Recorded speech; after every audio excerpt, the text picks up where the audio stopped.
নমস্কার সুপ্রিয় দর্শক শ্রোতা সকলকেই স্বাগত হিন্দু লাইফস ম্যাটার ইউটিউব চ্যানেলে।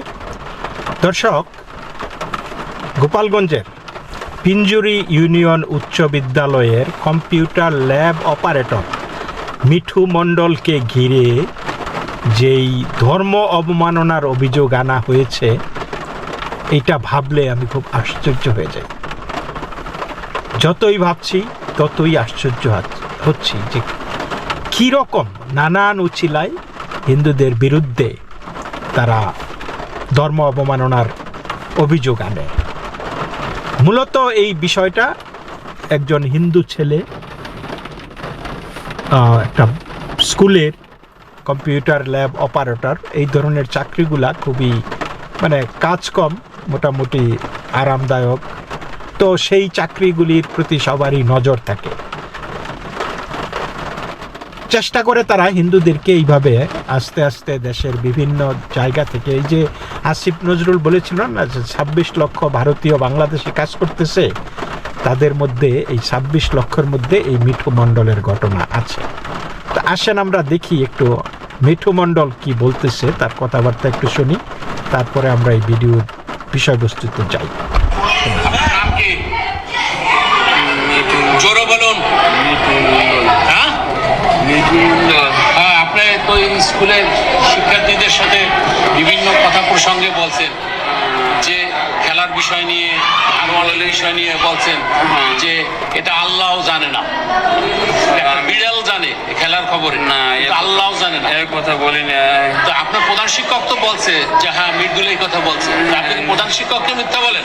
না, আমি বলছি কি যে আমাকে ওরা বলছে স্যার সিলেবাসটা দেখাই দেন বইটা।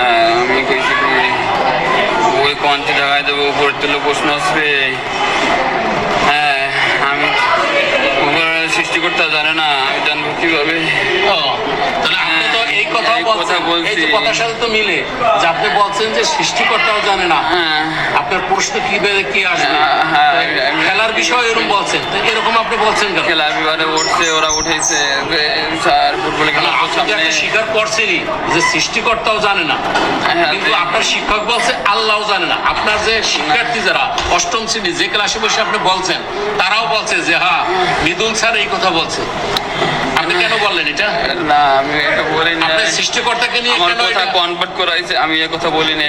তা আপনি তো এখন স্বীকার করলেন যে হ্যাঁ সৃষ্টিকর্তাও জানেন, আপনি কথা তো বলছেন। এই কথা বলছি। সৃষ্টিকর্তা কি আপনি কটাক্ষ করছেন না? পরে তো আমি ক্লাসে বলছি যে আসলে আমার কথা তো এইভাবে না হবে, যে সৃষ্টিকর্তা জানে কিন্তু আমি তো জানি না, আমাদের তো এরকম ভাবে, কিন্তু আমি আপনি এই কথা আগে বলছেন। আচ্ছা যাক, আপনার বিরুদ্ধে বেশ 2 বছর আগে একটা ছাত্রী যৌন ঘটিত বিষয় ছিল, তখন আপনি রেহাই পেলেন কিভাবে? টিউনো আইছিল, উপজেলার মৎস্য অধিদপ্তর কর্মকর্তারা আইছিল, তারা আজ তদন্ত করছে। কবে? সেই সময় আর কি। সেই তদন্ত করে শিক্ষার্থী সহ এলাকার অভিভাবকরা তারাও বলছে হ্যাঁ ঘটনা সত্যি। তা আপনি কিভাবে রেহাই পেলেন প্রশাসনের কাছ থেকে? প্রশাসন তদন্ত করে তো যাই হোক দর্শক, এই যে এখন যে সে যেটা বলতেছে আর কি, যে সৃষ্টিকর্তাকে এই লোক আল্লাহ বানায় দিছে। তো নর্মালি আপনি যদি কথাবার্তার মধ্যে বিভিন্ন কনভারসেশনে কোনো মুসলমানের সাথে যদি আপনি বলেন যে সৃষ্টিকর্তা এবং আল্লাহ এক, তাহলেও কিন্তু ধর্ম অবমাননা হয়ে যেত, আপনাকে সেই ধর্ম অবমাননায় কিন্তু তারা ফাঁসাই দিত। তো এখন যেহেতু তার কাছ থেকে আল্লাহ শব্দটা আদায় করতে পারতেছে না, এই জন্য তারা এখন আল্লাহ যে সৃষ্টিকর্তা এটা মেনে নিছে। কথা হইল যে নানানভাবে যেমন খুশি তেমন সাজু আর কি, নানানভাবে যে সে যে ধর্ম অবমাননা করছে, আল্লাহর অবমাননা করছে, ইসলামের অবমাননা করছে, এইটা বোঝানোর জন্য যেইভাবে যেমন খুশি সেইভাবে তারা সাজবে। তো এই হলো আমাদের বাংলাদেশের অবস্থাটা। তো দেখুন কয়েকটা বুরকাওয়ালা মেয়ে কি বলতেছে এই বিষয়টা নিয়ে, আরেকবার দেখি।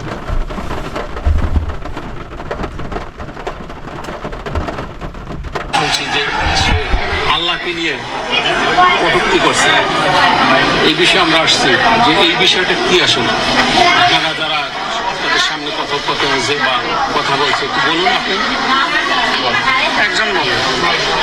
আমি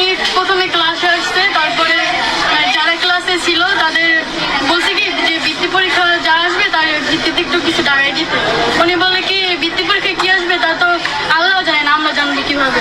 তারপরে ওই যে আমাদের ক্লাস আরেকজন বলছে যে আল্লাহ জানে না তবে জানবে কে, আল্লাহই তো আমাদের সব জানে।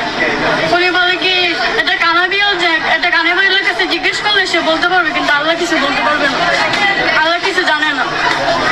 আপনার নাম কি? হালিমা, ক্লাসে পড়ে? এইটে। হালিমা যে কথাটা বলছে এই কথাটা কি মিথ্যা তো সবই নাকি না, এটা সত্যি। সত্যি? আপনার নাম কি? আমার নাম লিয়ামনি। আপনার নাম কি? চাঁদনি। আপনারা কি একই ক্লাসে পড়ে? তো দর্শক এখন বুঝলেন যে বৃত্তি পরীক্ষায় কি আসবো, তারা এই প্রশ্ন সাজেশন চাইছে এবং সে বলছে যে আমি কেমনে কমু, এটা তো সৃষ্টিকর্তাও জানে না। মিঠু মণ্ডল বলছে সৃষ্টিকর্তা জানে না, তারা বলছে আল্লাহও নাকি জানে না। তো যাই হোক, তো আমি হইলো তাই হয়তো বলতাম যে যদি আল্লাহ সৃষ্টিকর্তা ভগবান কেউই জানে না পরীক্ষায় কি আসবে, স্বাভাবিক। এখন এটা একটা কমন কথা, কিন্তু আমরা যখন আমরা প্রতিনিয়তই এটা বলে থাকি, যদি আপনি এই অত অনুভূতির সৈনিক না হন আর কি, আপনার অনুভূতি খুব বেশি না থাকলে আর কি, মানদণ্ড আপনার সরস না থাকলে আপনি এগুলো নিয়ে মাইন্ড করবেন না। কিন্তু এইটারেই ওই সৃষ্টিকর্তাকে বলেছে, এটারে নিয়ে রংচং দিয়ে আল্লাহ বলেছে। আবার এখানে বলেছে যে না আল্লাহ আল্লাহ ছাড়া কেউই জানে না, মানে এই কথাটা বলতে হবে। মানে সব কিছু, ওই যে খেলায় কে জিতবে তাকে কিন্তু প্রশ্ন করা হয়েছিল খেলায়ও কে জিতবে বিশ্বকাপে, তখন সেও এই একই কথা বলছিল যে সৃষ্টিকর্তাও জানে না। তো খেলায় সৃষ্টিকর্তাও জানে না, আমি জানবো কেমনি? খেলায় বৃত্তি কি আসবে, বৃত্তি পরীক্ষায় কোন প্রশ্ন আসবে আল্লাহও জানে না, আমি জানি কেমনে? এটা এগুলি কমন কথা, কিন্তু তাদের বক্তব্য হলো যে এটা বলা যাবে না, এইটা বলা যাবে না। এখন সৃষ্টিকর্তারে তারা আল্লাহ বানাই লইছে, আর আল্লাহ বললে তো মানে আপনার অবস্থা টাইট এমনি। হ্যাঁ, তো সৃষ্টিকর্তাকে তারা আল্লাহ বানায় বলতেছে যে তার বলা উচিত ছিল যে আল্লাহ ছাড়া কেউ জানে না। তো আল্লাহ যে জানে, এইটা কি তারা তাদেরকে বলছে যে আল্লাহ জানে? আর যদি আল্লাহ জানে, সৃষ্টিকর্তা জানে, ভগবান জানে, তাহলে এই ছাত্রছাত্রীরা এই শিক্ষককে কেন বলে যে দাগায় দেন? আল্লাহরে বললেই তো হয়। আর যদি অবমাননা হয়ে থাকে তাহলে আল্লাহই তো অবমাননা করতেছে এখানে, তাই না? আল্লাহ যদি এদের এতই, তারা তো বান্দা, তারা মুমিন, তারা আল্লাহর তাদের সব কিছু মনের আশা পূর্ণ করবে, তাহলে আল্লাহর কাছে চাইলেই তো পাওয়া যায়। এই খামাখা এই বেচারা মিঠু মণ্ডলকে কেন এত অপদস্থ করা? আমি তো বলবো যদি অবমাননা এখানে করে থাকে কেউ, সেটা আল্লাহ নিজে অবমাননার জন্য দায়ী। আমি তো সেইভাবে বলতে পারি, ওইভাবেই। আপনারা অন্যভাবে নিয়েন না, কিন্তু এই কথার কথা নর্মালি যেই কথাগুলি আমরা বলি যে কেউই জানে না, স্বয়ং ভগবান যদি জানতো, ঈশ্বর যদি জানতো, তাহলে ঈশ্বর আমাকে এসে বলুক। এদের যেই জিজ্ঞাসা আছে, যেই প্রশ্নগুলো আছে, সেগুলি সমাধান করে দিলেই তো লেটা চুকে যায়। খামাখা একটা নিরীহ মানুষকে কিভাবে এই হেনস্থ করা, অপদস্থ করা, এবং যেই কারণে তাকে হেনস্থা করা হয়েছে, অপদস্থ করা হয়েছে, আমরা তো জানি সেটা কি কারণে।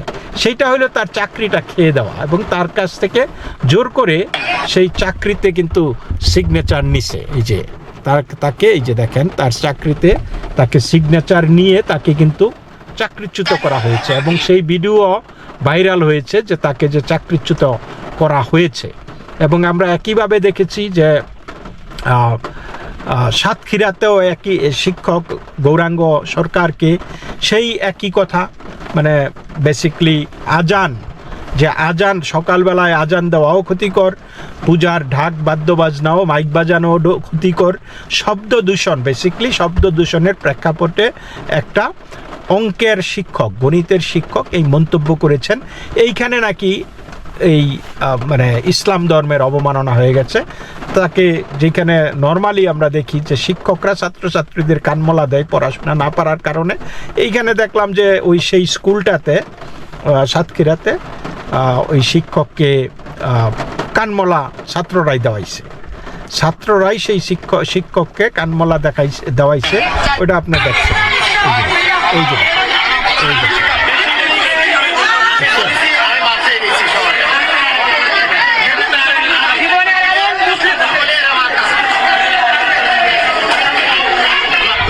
তবে বুঝেন এইবার।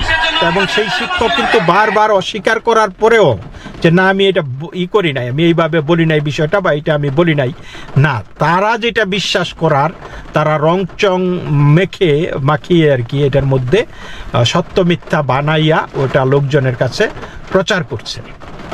তো সেইটা ধর্ম অবমাননা হয়ে যায়। পুলিশ তাদেরকে গ্রেপ্তার করছে, সব কিছু করছে, কিন্তু ধর্ম অবমাননা হয় না। এই দেখেন এই যে রংপুরের ঘটনা, কীর্তন বন্ধ করে দিচ্ছে। একটা নামযজ্ঞ অনুষ্ঠান হচ্ছে, এখানে আসিয়া কিছু ইসলাম সম্প্রদায়ের লোকজন অতর্কিত হামলা করতেছে নামযজ্ঞ বন্ধ করে দেওয়ার জন্য রংপুর কালঘাট শীতলা মন্দিরে।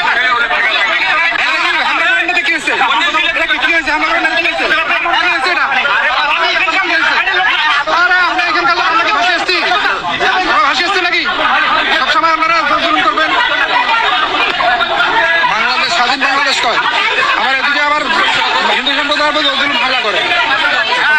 দেখেন অনুষ্ঠান করতে দিল না, কি অবস্থা। আমরা এত দেরি করিয়া মাইক আরম্ভ করলাম ওদের ভয়েতে, তাও ওরা আসে জব্দ করে। মাইক না সাউন্ডবক্স? সাউন্ডবক্সে যদি মাইক কোন তাহলে আপনারা তো ভুল করেন। আর ওইটা আমরা আগে ছিল মাইক, আমরা তো আগের লোক, এখন মাইক কি করি? আগের লোক আগের ঠান্ডায় থাকেন, তাদের তো এরকম হইবে। তোমরা চালাইতেছেন সাউন্ডবক্স, তোমরা এখন মাইক। এইটুকু শব্দ সহ্য হয় না ওদের। আমরা এখন ভুলু, বাংলাদেশ থেকে ভুলু হয়ে আসছি। আমাদের বাপদাদা এখানেই জন্ম, এখানেই থাকবো, আর আমাদের উপর অত্যাচার আমরা ধর্ম করবো না, আমরা ভগবান নাম জপ করবো না। তো এখন বুঝেন সেইটাতে ধর্ম অবমাননা হয় না, কিন্তু ধর্ম অবমাননা হয় হিন্দুরা কি বলল, এটা একটা বিশাল ধর্ম অবমাননা তাদের কাছে। মানে ধর্ম অবমাননা না হইলেও এটা খুঁজা বাইর করব কিভাবে এটাকে ধর্ম অবমাননার মধ্যে ফালানো যায়। আচ্ছা, আমরা এই রামিসা হত্যার ব্যাপারটা জানি। ঢাকার পল্লবীতে একটা 8 বছরের মেয়ে, 7 বছরের মেয়েকে এক জামাত কর্মী, যা নাকি জামাতের নির্বাচনের জন্য ভোট চেয়ে দাঁড়ে দাঁড়ে গিয়ে বলেছে যে যদি আপনি ইসলামে বিশ্বাস করেন, আপনি মুসলমান হয়ে থাকলে দাঁড়িপাল্লায় ভোট দিতে হবে। এবং সেই ব্যক্তিটা তার বউয়ের যোগসাজশে এই মেয়েটাকে, 7 বছরের মেয়েকে ডেকে নিয়ে তাকে করেছে, ধর্ষণ করেছে এবং পরিশেষে খুন করেছে। তারপরে খুন করার পরে তার শরীর মস্তক আলাদা করে মস্তক বালতিতে রেখেছে, শরীর বাথরুমে রেখেছে। তা এই জিনিসটা আমরা দেখেছি। তারপরে তারেক রহমান এখন কি বলতেছে আমরা একটু দেখি যে এইটা ধর্ম অবমাননার পর্যায়ে পড়ে কিনা। দেখেন, শাস্তি ইনশাআল্লাহ আগামী 1 মাসের মধ্যে নিশ্চিত করবে, এবং সেই সর্বোচ্চ শাস্তি হচ্ছে মৃত্যুদণ্ড। এই ধরনের শিশু নির্যাতন বা নারী নির্যাতন বর্তমান সরকার কোনোভাবেই মেনে নেবে না। রামিসার এই হত্যাকারীর সর্বোচ্চ শাস্তি ইনশাআল্লাহ আগামী 1 মাসের মধ্যে নিশ্চিত করবে, এবং সেই সর্বোচ্চ শাস্তি হচ্ছে মৃত্যুদণ্ড। আচ্ছা, আপনারা যে কথাটা শুনলেন, কি কথাটা শুনলেন, তারেক রহমান কি বলছে? আমার মনে হয় সে একটু ডিসলেক্সিক আর কি, তার একটু সমস্যা আছে কথাবার্তা বলায়। আমি কিন্তু শুনছি ইনশাল্লাহ, আমরা শুধু সবাই বলে থাকি ইনশাল্লাহ, রাইট? আমি তার কথাই শুনছি ইনশাল্লাহ। এখন আল্লাহর ইনশাল্লাহ কইছে, ইনশাল্লাহ তো একটা ইনশাল্লাহ, এটা তো একটা ডেঞ্জারাস কথা। তো আমরা কি তারেক রহমানের এখন কি মৃত্যুদণ্ড চাইবো? আর তারেক রহমান দেখেন একটা দেশের প্রধানমন্ত্রী, সে কিভাবে একটা মেয়েকে নিয়ে কথা বলছে, তার মধ্যে কোনো ইমোশন আমি দেখলাম না। একটা টোটালি একটা বোগাস একটা রাজনৈতিক বক্তব্য দিয়ে গেছে, হলো একটা বক্তব্য দিয়ে গেছে। অসাংবিধানিক তো অবশ্যই, যে 1 মাসের মধ্যে মৃত্যুদণ্ড বিচার নিশ্চিত করবে, এবং মৃত্যুদণ্ড মানে জাজ জুরি যা এগুলি মানে লয়ার সবই সে এইভাবে বলে দিয়ে গেছে, একবারে সংবিধান লেখা রায়টা লেখা দিয়ে দিয়েছে। Prime minister can not say this kind of thing, but that's what he said. This is very dangerous. কিন্তু সবচাইতে ডেঞ্জারাস যেই বক্তব্যটা সেটা হচ্ছে ইনশাল্লাহ। তো ইনশাল্লাহ বললেও তো আমি মনে করি যে এইখানে ইনশাল্লাহর নামে সে বিচার ঘোষণা দিল। আরেকটা সর্বশেষ এটা একটু দেখুন, ঝিনাইদহে 4 বছরের একটা মেয়েকে ধর্ষণ করা হয়েছে। তো সেই একটা মহিলা কর্মী তাকে মেয়েটার পাশে, তো ওই মহিলা কর্মী মাথায় ঘুমটা দেয় না কেন, হিজাব বোরকা পরে না কেন, তা নিয়ে মোল্লাদের কোনো অন্ত নাই। ওই যে দর্শনের কথা ভুলে গেছে, দর্শন নাকি ঠিক মতো হয় নাই, মানে জিনিসগুলো এইরকম। শোনেন কি বলতেছে মহিলা কর্মী।